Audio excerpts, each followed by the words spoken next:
Welcome to Next Level Thinking. I'm going to be trying something new and I'm going to be making a video infographic. I wanted to make a video form of the content of my podcast, so the content of my podcast will always be more in depth and probably be of a longer duration than the video infographic. The video infographic is more of a summary of the information that I present in the podcast, and it's also meant for YouTube and other video sharing websites. And it's supposed to help people who are more visual learners as well. I will also be including from this point onward my notes on what I research and not just my references. So that way you can view all of my research that I've done and the information that I use to make these podcasts as well. The excerpts that I've gotten from videos and articles and books, etc. in order to make the podcast and the video infographics. In this one, I'm using PictoChart, and I'll be trying a new visual software or video making program and just see which one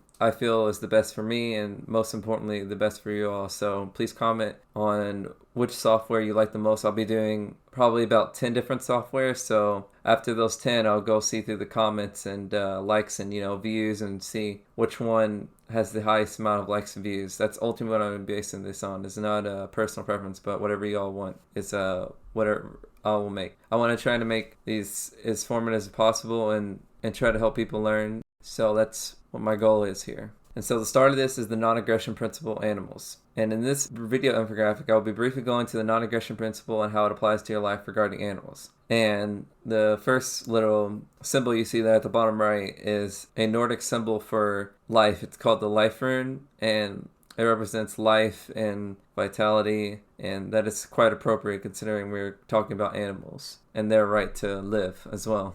So, top 3 key points. You might like my little background there I put there. Supposed to be a little joke, huh? I'll be having a little bit more jokes in this one and funny images and stuff. A little bit less serious maybe than my podcast. So try to add some humor to this and some comic relief, since this is it's kind of a dark topics in some parts anyways. Most of it is not really, but a good amount of it is. So I try to make sure that it has some comic relief. Anyways, top 3 key points. Animals are a critical part of understanding and applying the non-aggression principle. The main reason to adopt a plant-based lifestyle is to reduce suffering. Reducing suffering will improve your life and those who you love and care about. And so if you see on the images, you'll see some animals and you see, I teach one thing and one thing only. That is suffering and the end of suffering. And that is what I'm trying to do here too. That is the main reason that I am teaching you this actually as well. And this will lead to a much better life and also better fate of humanity as well, and life for all human beings.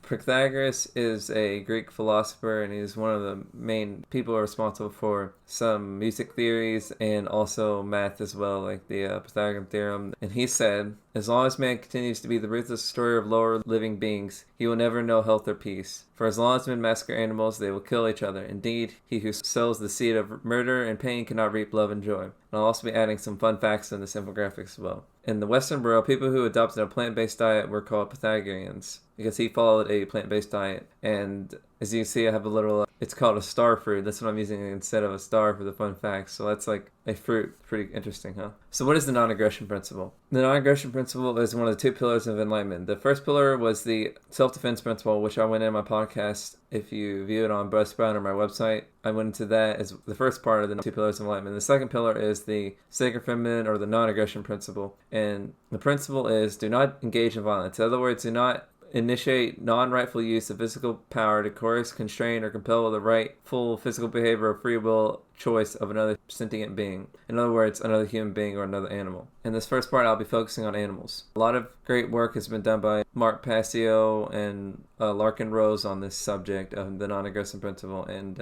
other animal rights activists as well have done a great job describing this non-aggression principle and explaining how to obey it. And if you obey this non-aggression principle, it will dramatically improve your life and those around you as well, and the environment especially. I'll get into more of that later, but that's one a lot of people don't think of. Then what is the point of a plant-based lifestyle? A plant-based lifestyle is a lifestyle that refuses to consume, buy, use, sell, exploit, murder, or torture animals to use their products. And this shows a man giving the hand because we need to say no to it. Then what's the moral issue? The moral issue of abusing animals for their products and for entertainment is that it violates natural law. Natural laws are universal, unchangeable, eternal laws. They're not laws such as do not cross the street without looking both ways, which is like man's law or government or the state's law. They are laws such as gravity, which always apply everywhere for all eternity. In other words, they're not man-made and they never change. They do not personally care or try to stop you if you break them, but you will suffer the consequences if you violate them. If you are violating these laws, you will not be hurting others, but you also be hurting yourself, which you have no right to do.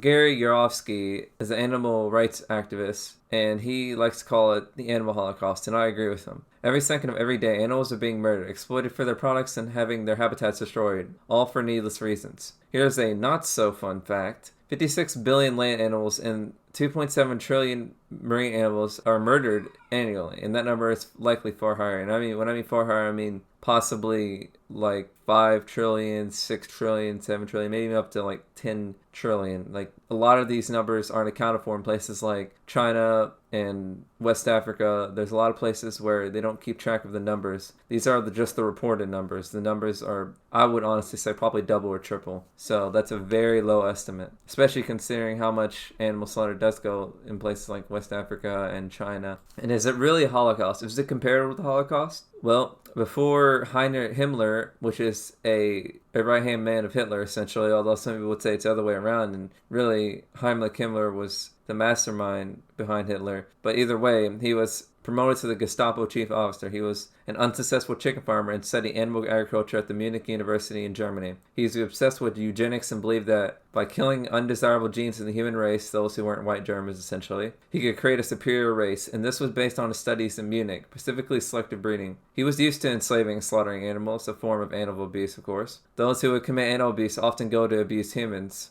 is a well-known fact. Himmler was the main individual responsible for commanding and rounding up the Jews and others to be enslaved and murdered in concentration camps during the Holocaust. Himmler helped to design the concentration camp system and opened the first in 1933 at Dachau. He was involved in attempting to exploit what he believed to be human cattle in order to serve the Nazi elite and for profit. Does this sound familiar? Rounding up animals, and I'll put that in quotes because they believed them to be animals, the people who the Nazis decided to round up, in cages to be sent to a facility to endure forced labor and be murdered, beaten if they rebelled, labeled, separated from families and friends, and prevented from escaping. The system was transferred to animal factory farms all across the world. You have to look at it from the victim's point of view.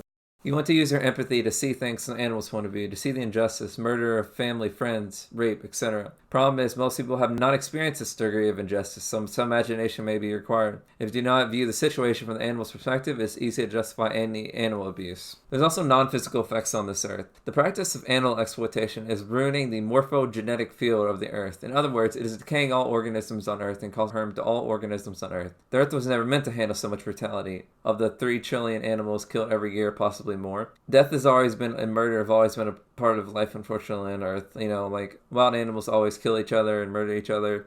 Most animals just eat plants, but about 25% murder other animals to eat. But now we have such large numbers that like 99% of all animals that are murdered at the hands of humans. So the Earth just was not meant to handle this much. It's too much. Carnivores are necessary because to keep the herbivore population low, so we don't have a lack of plants and that would destroy the earth. But it's too many. The wild animals do enough to help sustain, and carnivores actually need to eat meat in order to survive, unlike us, and I'll get into why. But anyways, here's a not so fun fact. According to Princeton's Global Consciousness Project, the effects of 9/11 caused emotional problems for those who had not heard of the event, and computers across the world began to print random strings of numbers. So this has an effect on everywhere in the globe, even if it's thousands of miles away and no one's ever heard of it or even has an idea of it. It still affects them, even some random person in the world. It is insane when you do the research on global consciousness. What will we do with the free animals then? When the barbaric and unnecessary practice of animal exploitation ends, we will set them free or create animal sanctuaries. Animal sanctuaries are different from zoos. They are non-profit and care for animals rather than use them for entertainment, unlike zoos. These sanctuaries will also give the animals the ability to escape at any time if they wish to be wild animals again. I believe the best solution is to let them be free. Some overly domesticated animals may not live. However, we still have no right to enslave them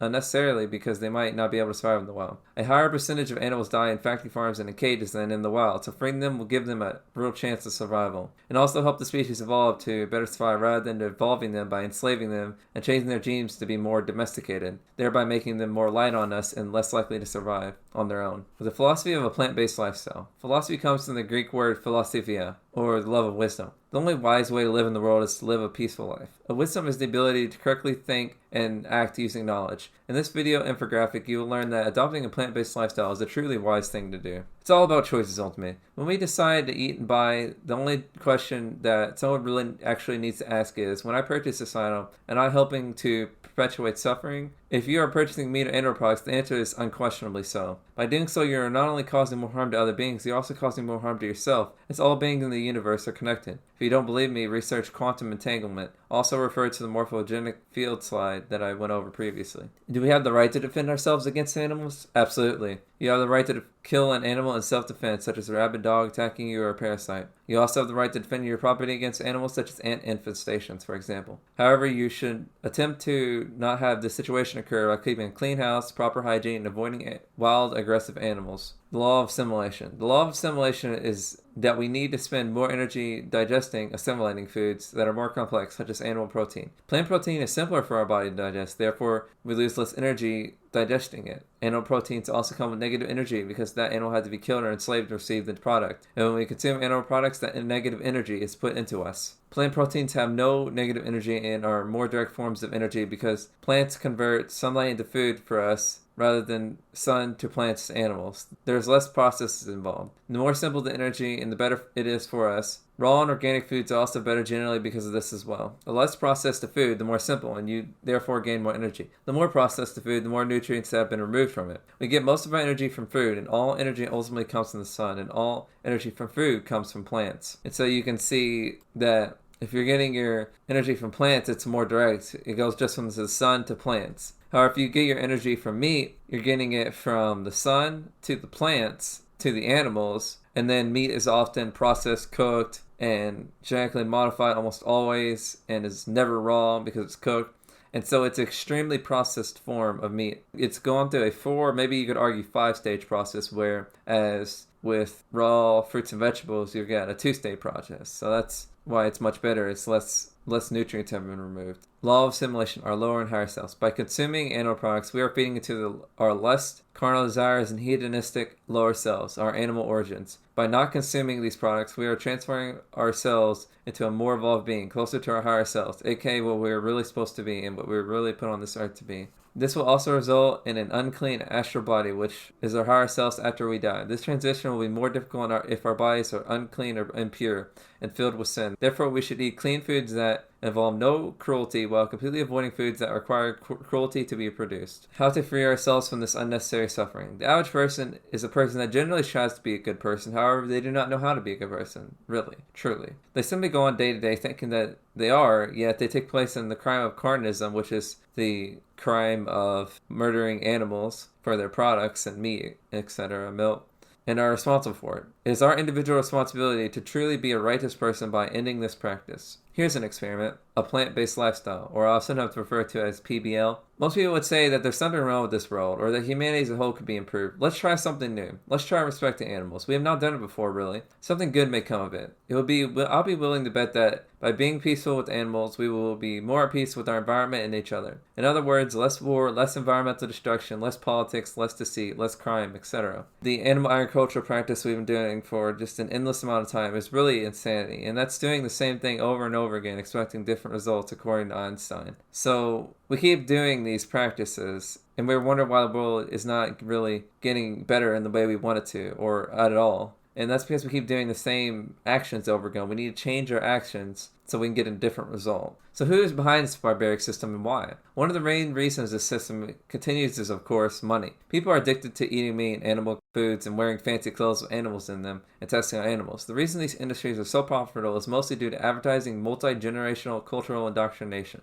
These are the reason people want animal products, not because they innately want animal products themselves. It's because they've been convinced and duped and tricked into wanting them, mostly. Another lesser-known reason is that psychopaths run these industries, from CEOs to basic slaughterhouse workers. They receive pleasure from hurting animals. Not saying everyone, but a lot of them do. That's the only way you can really continue this kind of work a lot of times, or you have to numb your emotions. They don't want to abuse animals like dogs and go face legal consequences. They want to legally abuse animals, so they form and join the legal animal abuse industry, and that's what these slaughterhouse industries and etc. are. It's a legal way to abuse animals. And here's a Chicago story, and this part is the cloud of death. Charles Leadbeater, a theosophist, which is a form of mystical Christianity, explained the horrors of Chicago, a major city of slaughter where many thousands of animals are murdered every day. It is also the most famous book on the meat industry. The Jungle by Upton Sinclair was written about. He explains in Vegetarianism and the Cult that a horrible aura of death surrounds Chicago. This can be felt anywhere in the city. It's like a gut feeling of horror. It is like when you walk around at night and something doesn't feel right, so you walk away like at a dark alley. He explains that this feeling can only be consciously felt by those who have developed intuition, the reason we have good feelings in the first place, and this was felt by a clairvoyant he knew. Those who are not consciously aware are still negatively affected by this negative energy, unconsciously. There is also a horrible smell of death in the city. This also affects children, unfortunately. During the early 1900s, many slaughterhouses employed children. Leadbeater explains that the only thought these children have is directed towards killing. He explains that children would return home from a day of work pale, sick, and unable to eat or sleep. Children explained that they often felt that they would rather starve than to work in such horrific work and conditions. They played games of killing with friends and knew no other games. When they thought about animals, the only thing they could think about is killing them. These so-called Christians are also receiving a deadly education in murder. I don't see how you can be a true Christian and believe that animals deserve to be murdered. In the early 1900s, Chicago was a major city of murder, as I explained. To this day, it is one of the most murderous major cities in the United States. He calls Christians hypocrites for preaching compassion, yet being silent about the animal abuse industries in the city. This was due to more apathy and conditioning. People say it's the way it's always been, so they get used to it and they just don't care. He explains this cloud of death is spreading across the whole of civilized humanity, and it certainly has expanded since the 1900s. The effects of this are widespread. There is a feeling of terror in there. Innocent children are afraid, especially alone, for reasons they do not know. The atmosphere is charged with the hostility of murdered animals, and affects all in the city. By stopping this act, we can stop the cloud of death. We will be free from hatred of these terrors. We will evolve as a species. How PBL promotes freedom and peace. Much of the crime, disease, poverty may be due to eating of meat and exploiting animals. Meat is known to cause diseases, many which plague the minds of millions, resulting in PTSD, anxiety, violent behavior, antisocial behavior, and thousands of other mental issues. Slaughterhouse workers have the highest rates of mental illness among all jobs. Justifications. This is a series of sections on the false justifications people use to justify eating meat. And the first one is free range, human slaughter, backyard chickens, and animal welfare justification. It's relevant in some sense if the animals are caged, tortured, fed improper food, or if they're given plenty of space to roam, treated well, and grow good food when they're used in the animal agriculture industry. Ultimately, they will be murdered at the end of their lives for their meat when they're no longer produce enough. And this is true for honey, milk, eggs, silk, etc., which makes this practice inherently immoral. Animal culture, even if the animals aren't murdered, is always based on exploitation and violence. When an animal produces an egg, honey, or milk, nutrients and energy is required to make that happen. An animal expends a considerable amount of energy to produce these, and sometimes even pain, and by taking away, you're not only stealing from them, but you're also forcing them to suffer a lack of energy, nutrients, and experience pain. What most people believe is free range is nothing more than a marketing ploy or a scam. This is used to make people feel better about buying free range and organic, etc. Here are some free range animals. These chickens are crowded, live in unsanitary conditions, and are devoid of sun. This is legal according to the government. These are not anecdotal cases. As I've stated before, what most people believe is free-range, organic, humane is often nothing more than a marketing ploy. This is used to make people feel better about buying these products. These animals are still exploited and will always be murdered for meat when they're done producing their products. Here's a picture of free-range slaves producing products, yet everyone would say this is unjust, even if the slaves were not killed. But animal exploitation isn't? That seems strange. People say that these systems of exploitation are wrong and should just be reformed. What they're really saying is, I just want to feel better about continuing my practice of buying animal products, but I don't really want to stop. Trying to reform an inhumane system is essentially pointless because the practice is entirely humane and must be abolished with no compromises. The abolitionists of America didn't want slaves to be treated better. They knew it was wrong, so they abolished it. We should do the same for animals. There's no such thing as humane rape, exploitation, theft, etc. And going back to Himmler, he witnessed the execution of 100 people to be shot in his honor and almost fainted. He immediately requested a new means of execution, and he devised a plan of disguising showers and gas chambers as it was more humane, in quotes. Does that make it right? No, of course not. Murder is still wrong. Just because other carnivorous animals eat other animals doesn't mean that we have the right. We have no right to do this for two reasons. We are herbivores, so we do not need to eat meat to survive. And no animals need animal products such as other species milk, honey, and eggs to survive and thrive. We have awareness of right and wrong, and we can act on morals, unlike animals, for the most part. And this is part of the justification of natural order, survival of the fittest, evolutionary theory, and the food chain. It's probably the most common justification now. And does intelligent make right? Wrong.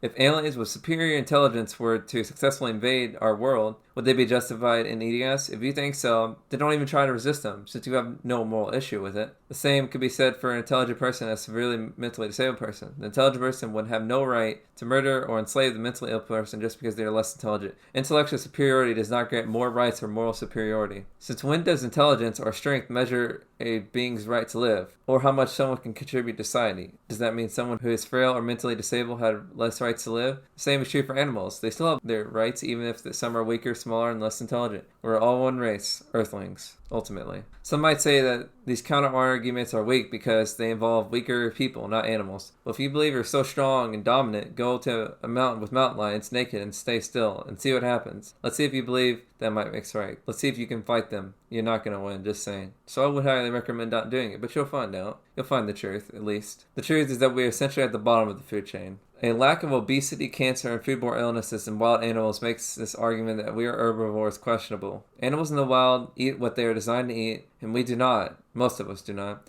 That is why we are the unhealthiest species and we have pharmaceuticals and massive hospitals everywhere. It is because we are not eating what we're supposed to eat. Here is a wild chicken versus a chicken that has been fed food that they are not supposed to eat, and far more than necessary, and they also have been genetically bred as well. Here's a wild chicken versus broiler chicken. As you see, the wild chicken is much more colorful and thin and has a more natural and wild look to it. But the broiler chicken looks very natural and looks obese as well. The way we go about farming animals is unnatural. People will claim that we've eaten meat for thousands of years, but look at what we have today. We're the only species that breeds animals, washes the meat, cleans it, we milk them, cook meat, package to make meat look different, add seasoning, sauces to meat, etc. Nothing about this is natural. We simply can't kill an animal with our weak fists and teeth. We can't chase, have no night vision, or the ability to effectively digest meat. It makes the common belief that we are meat eaters unbelievable. Others will argue that because animals in the wild do absolutely horrific things to animals, that we have the right to kill them. But aren't we supposed to be more consciously evolved than just barbaric animals? Shouldn't we aspire to be better? That's like saying punching someone is better than stabbing them because it's less brutal. It's still wrong. Evolutionary theory is greatly understood. It has nothing to do with being the most vicious species. In fact, that can be what holds a species back in evolutionary progress, especially in a herbivore species such as us that suffers when eating meat or animal products. Eating animals' food is holding our species back. The ability to adapt to our environment, survive, and breed, not being a psychopath to others and other animals, is true evolutionary theory and what evolves the species to higher levels of better physical traits and consciousness. Another source of evidence that this is not natural, we are destroying our global environment by continuing this practice. This could literally lead to the extinction of all animals and life on Earth, including us. This is not the natural order, it is chaos. Carnivores in the wild do not cause environmental destruction when they eat meat. In fact, they help stabilize the population by making sure herbivores don't overpopulate and cause plant life to disappear. This food chain is stabilizing, unlike our artificial practice of mass animal agriculture. And you can see the food chain at the bottom, that's the food chain that I'm referring to. This is actually sustainable and great for the environment, unlike what we're doing. This is not human nature. We are never designed to live like this. There's a difference between what we do now, and that's the human condition, and what we're supposed to do, which is human nature. This is a condition. It has been conditioned to us, and because it is a condition, we can break out of it. We must break out of this conditioning, or it will lead to pure chaos. There's also the profit makes right, or that because money involved, then it justifies this practice, or we have moral right to continue to work in this industry. This is not true. This is the same logic used to justify slavery, that because of economic reasons, slavery should continue to exist even if it is immoral. This was a real argument used against the abolition movement across the world. And a quote by Samuel Adams is, "If ye love wealth better than liberty, the tranquility of servitude than the animated contest for freedom, go home from us in peace. We ask not your counsel or arms. Crouch down and lick the hand which feeds you. May your chains sit lightly upon you, and may posterity forget that you were ever a countryman." One of the greatest quotes of all time. And we should care more about liberty than money, and the freedom of animals, and for human beings than money. And how come when a person dies by a wild animal as a tragedy, but when a person hunts an animal as a celebration? We don't say, well, that's the circle of life, unfortunately, when someone dies. This is an arbitrary judgment. Arbitrary judgment is a judgment that makes no sense, and we just decide because we feel like it or we think it's right, even though it actually isn't. And what applies to humans and not animals. Ultimately, we'll have a choice, and we can choose to continue our ways or we can evolve. There is even evidence that some carnivores can decide whether or not to kill a certain nearby vulnerable prey. If they can, then we certainly can decide whether we eat meat or animal products. And this is a video, and I'll be clicking on it, and you can watch through the whole thing as well, but I'll just be going through short little segments of it. Of a lioness adopting a baby antelope. Pretty interesting. Another false justification is religion. Religion is a completely false reason to justify an immoral behavior. This justification is ultimately based on what men and women wrote down hundreds or thousands of years ago, and to think that everything they said still applies today is absurd. That's not to say religions don't give good people a purpose. They absolutely do. There are even some religious traditions that support living a plant-based lifestyle, like Jainism, Jainism is the symbol over here on the right. However, most religious texts advocate for some barbaric practices such as murdering infidels, Quran, often forced sacrifice of wives if husband dies in the Vedas, and slavery in the Bible and the Torah. In this image says, morality is doing what right regardless of what you're told. Religion is doing what you're told regardless of what is right, and that is often true. Not always, but often. Despite this, religions can also be used to justify a plant-based lifestyle. Ahisma, which is an Indian religion such as Buddhism, Hinduism, and Jainism, and God's love for animals is in Hosea 2:18 and Ecclesiastes 3:19, which is in Christianity, Islam, and Judaism. Most religions say that you should respect animals and that God or the gods created them. Yet, how can you respect animals if you murder and eat them? Aren't you disrespecting his or their creation? You worship God or the gods that are loving and all compassionate, yet you murder their creations? And I have a little funny picture. It says, this blue button is true, this red button is false. Kind of funny. A number of religious people will argue God gave us dominion over these animals. This is an appeal to the authority logical fallacy. The appeal to authority fallacy is based on the idea that because someone told you it was okay to do it, that it makes it right or reasonable. This is simply not true. Halal and kosher slaughter doesn't make it justified either, or any form of religious slaughter or cultural slaughtering techniques. In fact, halal and kosher slaughter is even more brutal than regular slaughter because the animal is still fully conscious when their throat is slit. Either way, the murder of an animal by any method is still immoral. And the next justification is it's necessary and we need it for survival. And this is not true. We are strict herbivores. It is not necessary to eat meat, and we do not need it to survive, especially since most people have access to plant foods. Eating animal foods is more likely to cause you to not survive, in other words, to die, because our body is hurt when eating animal foods. We were gathered before we were hunters. Hunting wasn't mainstream until the Ice Age came about, wiped out most of the Earth's vegetation, and we had to eat meat for survival. Again, this is only because of the lack of plants. We are not in the Ice Age anymore. We can safely return to eating plants like we have been for thousands of years. Some might argue that, well, what if I live in an Arctic region? Then you can move to a place with more vegetation, and humans are meant to live in places with plants as well. Or you can buy plant products. If you live in like Canada, for example, you should be able to still buy plant products shipped and imported from other areas. Most reading this or watching this video live in an industrial capitalist economy that engages in global trade. In other words, you can buy plant foods from all around the world to receive your nutritional needs at an affordable price, so you do not need to hunt, raise animals for food, or purchase animal products in order to survive, no matter where you live. The next section is tradition, culture, and habit. We are taught during our formative years, which is before 7, and it is ingrained in us often until the day we die. What we are taught during our formative years before 7 is ingrained into us often until the day we die. This is why there's a push to get kids in school earlier, and why the meat and dairy industries have so much influence in food choice and education at schools. They want to brainwash the children when they're young and susceptible to influence. I'll get more into this later. But the entire food pyramid of myplate.org or whatever is completely based on lies. It's saying that we need meat and dairy. We do not need it all. Cut it out completely. And this says that we need to eat more high gluten foods like wheat, cereals, etc. And that's not true. We need mostly fruits and also vegetables. If you put a baby in a crib with an apple and a rabbit, which one will the child play with? The answer is they will eat the apple and play with the rabbit 100% of the time. This is because we are instinctively herbivores, and the only reason, many or not, is because of cultural programming. If we are told a lie enough, we believe it to be true. These lies are passed down from generation, and each time they're passed down, they go stronger. Many traditions are essentially a lie agreed upon, such as the tradition of murdering and enslaving animals. Tradition of lies being passed down is like the game telephone, where you take a group of people, they whisper to the next person a message, then the next person passes the message to another person, and by the time you get to the last person, you have a new message. Different cultures see certain animals as pets and other as food, for example. In China, dogs are seen as food and chickens are seen as pets. In the US, Dogs are seen as pets and chickens are seen as food. This is simply an arbitrary distinction and are immoral to murder. Culture doesn't justify something as being moral or immoral. In some places in the world, female genital mutilation is legal and often seen as moral, yet is not. This is also true for other immoral cultural traditions such as slavery, human trafficking, etc. How can something be immoral when done privately and become moral when it's done collectively?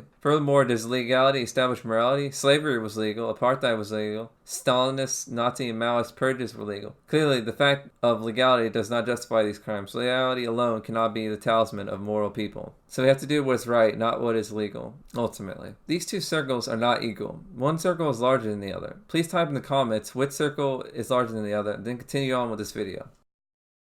Alright, that should be enough time. And the truth is, these circles are the exact same size. Your first instinct likely was that they are equal because they are. All it took was someone saying that they weren't for you to believe they are not equal. This is how cultural programming works and how culture gets you to believe in lies. Imagine if you were taught the blue circle was larger than the red, and if you're told this lie enough, you'll actually begin seeing it as and believing it to be larger. If enough people believe it, it becomes part of culture. If this misinformation is passed on down generations, it becomes tradition. All animals are earthlings, and we all want to live in peace and avoid pain. If someone were to whack a pig with a baseball bat outside your house on the sidewalk, you'd probably be upset at least. What about if it was a dog? They both feel the same amount of pain and have the same amount of right to live in peace. This distinction is created when we sit down for a meal. It's just like we know that the circles were equal. All it takes is for someone to tell you that it's not. Consuming animal food and using animal products may have been a tradition in the past for survival. We have evolved as a species. What was a tradition in the past, such as living in caves, no longer a tradition as much because there are better alternatives for shelter, such as brick houses on foundation with plumbing, heating, etc. We need to evolve our traditions towards animal to be suited for our modern age. Upholding a tradition or habit for no reason other than it is a tradition or habit is not a valid rationalization. Some traditions are good, bad, or harmless. Traditions that are good, bad, or harmless were always that way, no matter how many people practice them. Evil traditions and bad habits always need to be broken, however. He also believed that just because something is normal, it is right. Wrong. You just don't want to be abnormal. That is a true reason for this false justification. You don't want to be the nail that sticks out, which is one they say that gets hammered down. Good news is, you can be a motivator by sticking out and leading by example. And this will make others think that you are more normal because you are encouraging more people to be like you, and they will change, and as more people change, it will be seen as more normal. Just because animal agriculture is normal doesn't mean it has to be. It's a behavior that we can stop at any time. Some say it's just how we are to be lustful for animal products. However, we can change our taste buds by eating more plant-based foods, and that desire will go away. Our gut bacteria will begin to like plant foods and despise animal foods, and this can happen in just a matter of days. Anyways, there is no such thing as simply this is how we are. We are whatever we choose to be. We can evolve. We don't have to be this way forever. When it comes to personal choice and freedom, a few in this world understand the truth about freedom more than I do. I can honestly say that. And this is not out of arrogance either. However, saying that the so-called freedom of choice to kill, enslave, and voluntarily fund animal exploitation is an illusion of free choice. Do the animals get the free choice to live? No, you have taken that right. So therefore, you do not have a personal choice. And this is part of the justification of personal choice and it's my freedom. Every purchase you make ripples out into the world like a domino by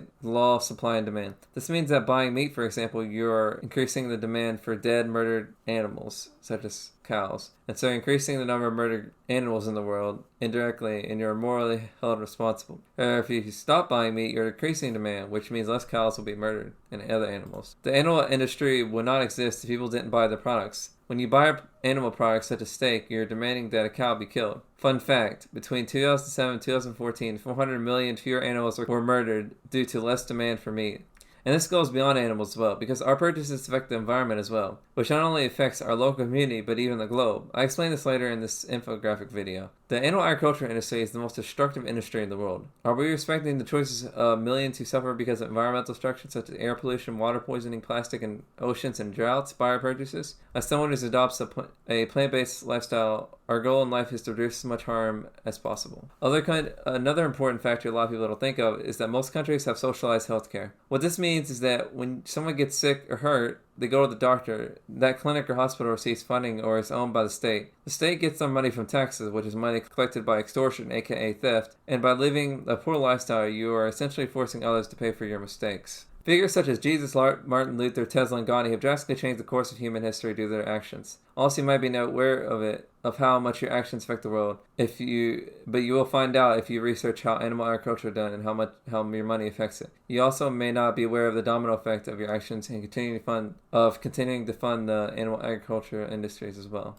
And ultimately, someone has to change in the world for any change to occur. If everyone in the world just said, I'm just one person, we could never have a cruelty-free world, or no change would occur in the world. Some have to rise above the rest, and you have to be the change you wish to see in the world, as Gandhi said. One individual can be a great influencer, such as Jesus Christ, and he was a great influence of the gospel. You can lead by example by changing your lifestyle. You are helping to bring a new area of prosperity and peace that will dawn upon this earth when you do. Another false justification is you can't live a 100% plant-based lifestyle, so there's no point. Another justification is this. Here's an analogy. A fireman runs into a burning building with 2 people. However, due to circumstances, he can only save one. So, does he just sit there and let them both suffer? No, he tries to do the best he can to help, even if he can't save them all. The truth is, we can't save all animals in the world, as much as some would like to believe. Animals would be killed every day by our carnivores and by accident, even in a plant-based world. So we have to try to reduce the suffering, ultimately, is the goal. Because eliminating it is essentially impossible. Although, maybe it will be one day. When you eat animal products, you're intentionally purchasing a product that had a victim that had to suffer to create it. When someone buys plant products, there is no intentional victims involved in its creation. There's a difference between intentionally killing and accidentally killing. Here's an analogy. Let's say you're driving down the road and you run into a dog. You kill it. You're morally responsible for what you did. You can't seriously argue that accidentally killing some insects and small mammals in crop production is as bad as the trillions of animals intentionally killed for their products and meat. Ultimately, there would be less animals killed in crop production if we just ate plants. Converting plant food to animal food is inefficient. It requires more plants to be grown to produce animal food products than to just eat the plants directly. And yet, plants yield at least the same amount of nutrients, often more. This means by eating plants, less animals may die in crop production. The next false justification is convenience. Convenience is another argument that there isn't enough plant-based options for restaurants, although more restaurants have plant-based options now. But what is more important, life or convenience? There are plant-based alternatives for nearly every food and almost every major grocery chain in the Western world. Alternatives for chicken, soy, candy bars, honey alternatives, milk alternatives, turkey, pork, beef, bacon, and cheese, and more if you think of it. If you can think of it, there are alternatives. Another false justification is taste, pleasure, and addiction. Are your taste buds more important than life? Is it more important than the environment? This is ultimately the real reason people won't stop eating animal products and meat. They would just create more justification because they're addicted to the taste, whether they realize it or not. Some are more honest than others and would admit this.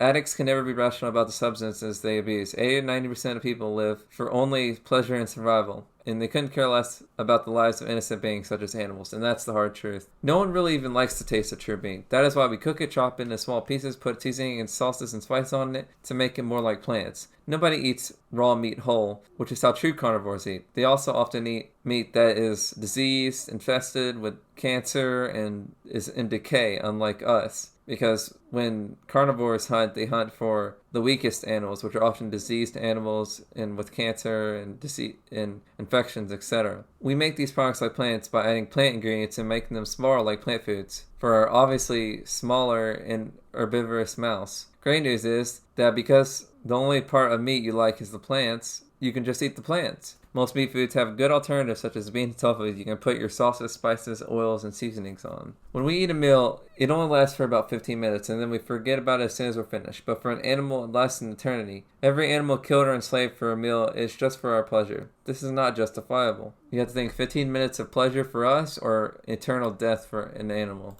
People who stop eating meat sometimes say that they have a euphoric feeling and a great surge of energy after eating meat. This is because you're addicted to a toxic food. Heroin addicts feel a feeling of euphoria and energy after doing heroin, so the drug must be good. All meat is toxic food, and when your body tries to detoxify, it gives you an illusionary feeling of energy. This illusionary feeling of energy is the body detoxifying. It actually drains our energy over the day, which is why most people feel tired all the time. This also means that you will have a strong urge to defecate after eating lots of meat, but don't if you eat plants. Another justification is economy, or what about the farmers? Another argument is that farms which rely on producing dairy, egg, and meat to make money, would go broke if there was no demand, if the world adopted a plant-based lifestyle. It would not be difficult for these farms to transfer to meat. They already produce crops for their cattle, chicken, etc. Even if they didn't, the reality is you have to suffer for the consequences of your actions. You are the one responsible for murdering, torturing, and enslaving animals. I do not feel sorry for those who suffer economically from the rise of plant-based lifestyle, when it's unnecessary to farm and kill animals, and there are plenty of other jobs out there for people to get into, and industries as well.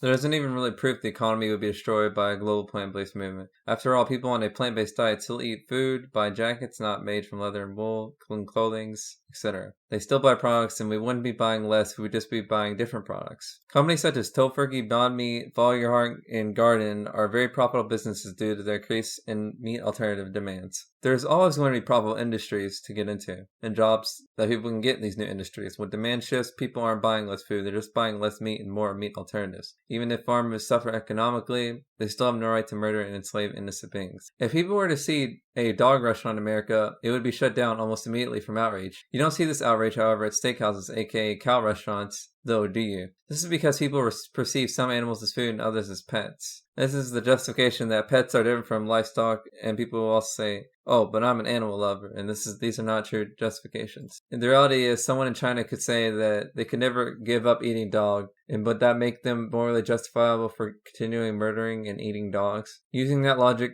could be applied to any animal indeed, to whales, dolphins, pigs, chickens, and cats. It is arbitrary for us to decide that some animals deserve to live in peace, some deserve to die for our needs and wants. Why do we think we get to decide who lives and dies? So if you use this excuse to justify killing some animals, you have to use it to justify killing any animal. After all animals feel pain and have the same rights. People claim to love animals, well, certain animals anyways. How can you claim to love animals if you pay for them to be murdered, enslaved, and or you hunt them? If a parent beat one child but loved the other, would that make it right? No. The only true way to love animals is to let them live in peace by not doing violence to them or funding their slaughter and exploitation. Another false justification is that human beings are different than animals. Same awful justification was used to justify enslaving African Americans because they were perceived as less intelligent, different looking, and had different ways of living. Just because some beings are different does not mean they don't deserve rights. All beings feel pain and wish to live in peace. This is not true for just humans. Always try to see yourself from the victim's point of view of suffering. Just because animals aren't conscious in the same way does not make it morally justifiable to murder and enslave them. Ultimately, as one being suffers, we all suffer. Remember what I said about 9/11 and quantum entanglement? People see the suffering of others as not causing suffering to them, but this is not true. We are all connected. Therefore, we should try not to cause suffering for others if we do not want to suffer. Industries, and here's an introduction to this section. 98% of animals that are killed on this planet are murdered from the animal agricultural industries, not by natural disasters, deforestation, mining and building infrastructure, etc. So if you want to stop animals from suffering, the best way to do it is to stop purchasing animal products. This is the dairy, beef, and cow industry. One of the biggest reasons people fail to adopt a plant-based lifestyle is cheese, which is a dairy product. Why is cheese and milk to a lesser extent so addictive? It's because of casomorphine, a hormone in the milk naturally. This is created so that babies will want to drink their mother's milk. Studies on rats show that rats on casomorphine act similar to rats on morphine. Casomorphine is 10 times more concentrated in cheese than milk. Cheese and milk are a drug. Maybe that's why dairy products are so profitable. Cheese is the most addictive food ingredient, with 7 out of 10 of the most addictive foods containing cheese. Casomorphine has also been known by Robert Cade, MD, and others to cause ADHD, autism, delayed learning, and amnesia, which is forgetfulness or memory loss. Cheese is very high in saturated fat and sodium, which also helps to make cheese psychologically addictive. It raises your blood estrogen and lowers your testosterone, which is terrible for men and also concerning for women, since women will have issues if their estrogen is too high and their testosterone levels too low. And this is a funny little picture from the game Skyrim. Some people might know it's a very popular video game. And this a person will walk up to you, or you can talk to them, and they'll say, "What's a milk drinker like you doing here? Go home to your mother." And that's what I think about people who drink milk. I mean, you're not a baby. Why are you drinking milk? It's like hilarious, kind of. It's like really kind of silly. Especially of another species. I mean, you're not a baby, and you're especially not a baby cow. Why are you drinking baby cow milk drink. It makes no sense. In order for a cow to produce a considerable amount of milk a year, it must also be constantly impregnated, which is a fancy way to say raped, and give birth. These cows give birth to calves, which 98% of them are separated immediately after birth, causing great grief and psychological pain for the cow. This is done continually. Pregnant women only make milk for a short time after birth. The same is true for cows than any other mammal. Cows are killed early when they stop producing enough milk to justify feeding them and taking up space, which is usually after 5 years, but cows in the wild live normally for 20 years. Cows are kept in crowded and unsanitary conditions, causing them to become neurotic, or in other words, insane, and attack each other. To prevent cows from damaging each other, their horns are cut off with bolt cutters. They are fed food such as soy and corn, which is unnatural for their diet and causes health problems. Horse, pig, and chicken manure, animal blood, and ground-up bodies are often mixed in accidentally with their feed. Milking is physically demanding on a mother. Cows in the wild are not milked by machines, and also are not constantly milked or constantly pregnant, unlike in factory farms. This is very taxing on their system, not only because unsanitary conditions of factory farms causes infections and sores on the udders. Because cows' udders are injected with antibiotics and hormones, they often get into the milk. A mammal such as a cow, when they need to get rid of toxins, will often get rid of it through their milk. And remember, you're drinking and eating that. Not only that, but also pus. Pus is perfectly legal to be in milk. The amount allowed in a fluid ounce depends on the country. And the average cup of milk has an eyedropper full of pus. Isn't that wonderful? The earliest known people to raise cattle for milk are Western Europeans about 3,000 years ago. Surprisingly though, a third of white people are lactose intolerant. We existed for hundreds of thousands of years without needing milk, and we still don't need milk. I'm still alive and healthy and I don't drink milk. 85 to 90% of humans are lactose intolerant, meaning that they cannot digest milk, and millions of people around the world are healthy without drinking it. Milk is also the most common food allergy. The number one reason people believe that we need milk is for strong bones, specifically for the nutrient calcium. Milk actually makes your bones weaker though. Hear me out on this. Harvard Health Studies found that the countries with the highest dairy consumption had the highest risk of bone fractures and osteoporosis. Milk actually causes your body to lose more calcium than you absorb, since your body has to remove the acidity of milk by removing calcium phosphate from your bones. Calcium helps with heartburn. Heartburn is caused by high acidity in the body. Proof of this is that when you take Tums, which are very high in calcium, and your heartburn goes away. I have not had heartburn since I adopted a plant-based lifestyle. Yet when I drank 3 cups of milk, it was frequent. And ultimately any food, animal food anyways, is acidic. And acidic plant-based foods don't have the same problem because they have different nutrients and composition of the food. Milk also causes cancer. One of the reasons is that all these hormones cause us to grow tumors. Not strong bones or repair strong bones, as people think, or muscles. They are high in estrogen growth factor, which also raises IGF to high levels, causing an increased risk of cancer. Even if the milk is hormone-free, though, that still causes an increase in cancer. A study by Dr. Colin Campbell of Cornell University found that rats who consumed more animal protein had higher levels of cancer versus those who consumed less. This reversed when the rats who consumed animal protein stopped and the rats who consumed no animal protein started. This means that cancer can be reversed in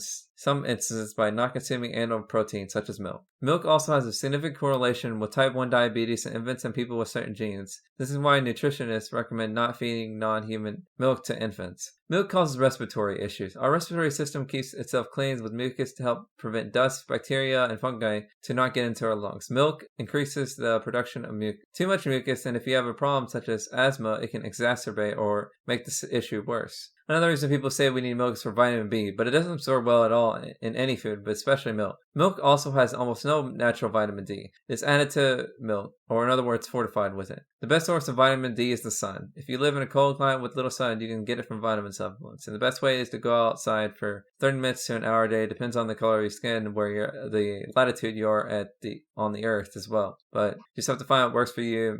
Get blood tests to make sure your levels are good. I get plenty of vitamin D, and I am a light-skinned person who goes outside in Florida, so for about 45 minutes to an hour a day, and I get a good amount. So milk is created for one reason: to help the mothers provide the necessary nutrients to help a baby grow. After that, the baby becomes lactose intolerant and must wean off milk and eat regular food. Each species' milk is different from other species in different ways, especially in nutrients. Cow's milk is much higher in protein than human milk because cows need to grow large in a short period. Mother's milk, however, has 6 to 10 times the amount of essential fatty acids that cow's milk to help our brains grow large and powerful. Whereas cows have high protein because they need to grow about 300 pounds or 400 pounds in 1 year. Well, it's a lot slower for us, and most of our development is in our brain rather than our bodies. But what about raw milk? It's probably worse. Raw milk isn't pasteurized, so it's not cleansed of bacteria. Also, raw milk comes from cows who aren't given antibiotics, resulting in more pus in the milk. Salmonella, E. coli, and staph bacteria and staph infections, which are all bacteria, can be traced to raw milk. Leukemia and lymphoma, which is a form of cancer, has also been linked to raw milk consumption from bovine leukemia virus. But what about protein? We need protein that only can be gotten from meat and liquid meat, which is also referred to as milk. Most Americans get too much protein, however, between 1.5 to 3 times the amount of protein they need. So if people stop consuming animal protein, they would still be getting enough. Protein can be found in plant sources such as legumes with far less cholesterol and saturated fat. In fact, no cholesterol. Chicken and egg industry is the next section. Eggs are very unhealthy. They are high in LDL cholesterol, aka the bad cholesterol. This has caused comparable artery damage and similar to smoking. In fact, it's legal for companies to advertise eggs as being healthy or nutritious because they aren't. Eggs are absolutely disgusting. Eggs are from an unfertilized egg of a hen. It is produced and excreted from a hen and is part of a hen's menstruation cycle. In other words, it's a hen's period. It comes from out of the same hole that chickens urinate and defecate from. And here's a video you can watch as well if you want to see it. See the process of an egg being made by a chicken. You may be wondering what happens to male chicks in the egg industry.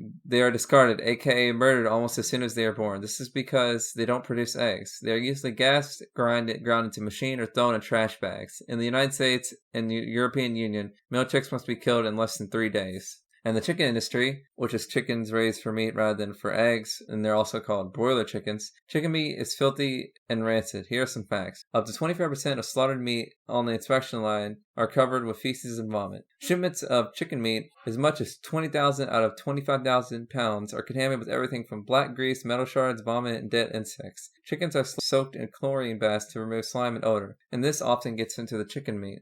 Salmonella is also a major issue with chicken. Salmonella poison affects millions of Americans a year, but this also might be in the tens of millions because food poisoning is difficult to identify and often goes unreported. According to a summary of 55 studies, found that 30% of chicken is contaminated with salmonella and 62% with Campylobacter. These two are responsible for 80% of illness and 75% of deaths from meat consumption, according to the USDA. Bone broth is another food that is purported to be healthy, but it's actually not beneficial for your bone, skin, or helping with colds. This logic is backwards. It's the idea that eating another animal's bones can help your bones, and this is a fallacy. That's like eating a chicken's eye will help you with eyesight, and that's not how nutrition works. If that's the case, we should eat other humans because they would help us be better humans, and that's just not the case. Pigs, pork, and bacon industry. Americans enslave and murder and eat 100 million pigs per year, and tiny gestation crates, and gestation is the period of pregnancy and animal experiences. Female pigs are often forcibly impregnated, raped with long steel rods. As soon as these pigs are unable to produce babies, they are slaughtered. Male piglets are mutilated in 4 horrific ways. They're held upside down and have their tails cut off without anesthetic. They have 2 to 8 teeth cut off by wire cutter-like devices. They have a portion of the ear ripped off to mark them. They are castrated without anesthetic. Next is the sheep, wool, and lamb industry. Cutting fur off a sheep is far from harmless. Folds of skin along with the tail are cut off without anesthetic to prevent flies from laying eggs on them. They are held against their will to shear them and suffer from cuts and gases. When sheep no longer produce enough wool, they are slaughtered for meat. Australia is the largest wool exporter. They import merino sheep, which are unnatural to the climate of Australia. They have thick wool and can cause the sheep to die of heat exhaustion in the hot Australian summers. Next is the fish and seafood industry. Fish is not the healthy meat people claim it to be. It is often praised for its omega-3 fatty acids, which are helpful for the heart. However, fish has no phytochemical, antioxidants, and fiber, which is only found in plants. It is high in cholesterol, which can cause heart disease, so there goes the whole idea that it's good for your heart. It causes heart disease. It is also high in fat, leading to obesity. It contains acidic protein, which leads to osteoporosis and tumor growth. Omega-3 is separated into DHA and EPA acids. They are necessary for every cell in the body. We need about 200 to 300 milligrams of combined DHA and EPA, and possibly up to 1,000. They support brain and heart function. Plant sources of these critical nutrients can be found in algae, seaweed, microalgae supplements as well. The reason that fish have omega-3 is because they consume omega-3 foods such as algae. Fish oil is a problematic food, just like fish. The EPA in fish,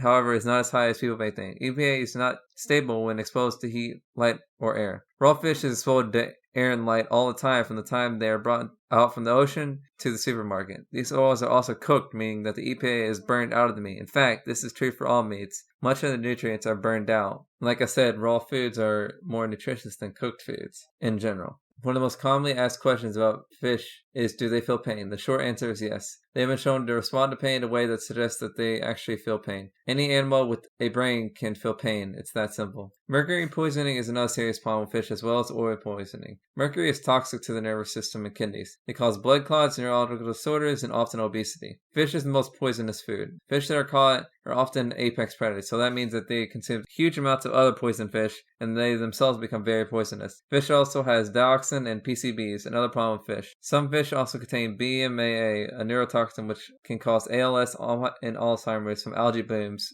affecting fish. Next is the silk industry. Most of the silk made in the world comes from Biomix mori, aka silkworms. Silkworms undergo metamorphosis, which transforms themselves into a mature form, silk moss. What silk truly is the spit of a worm. How elegant. Silkworms produce cocoons made out of their spit, which is silk. They crawl their way out by destroying these silk cocoons. To prevent this, silk farmers will murder the silkworm before it hatches out of the cocoons and destroys the silk. Here's a not so fun fact. Between 703 billion to 2 trillion silkworms are killed every year by the silk industry. And here's the horse racing industry. The most common exploitation of horses is horse riding, especially the horse racing industry. Horses are whipped from whips and electrical devices to force them to run faster, although this has been debated if whips actually make them run faster. Often a horse being whipped causes neurotic movement and causes injury to the horse and rider if they decide to become wild and try to buck off the rider. Horses are given cocktails of drugs in order to mask injuries and artificially enhance performance. Many horses are called bleeders, which is a condition where horses' lungs bleed from too much exercise. This can cause horses to break down on track, dying, or being injured and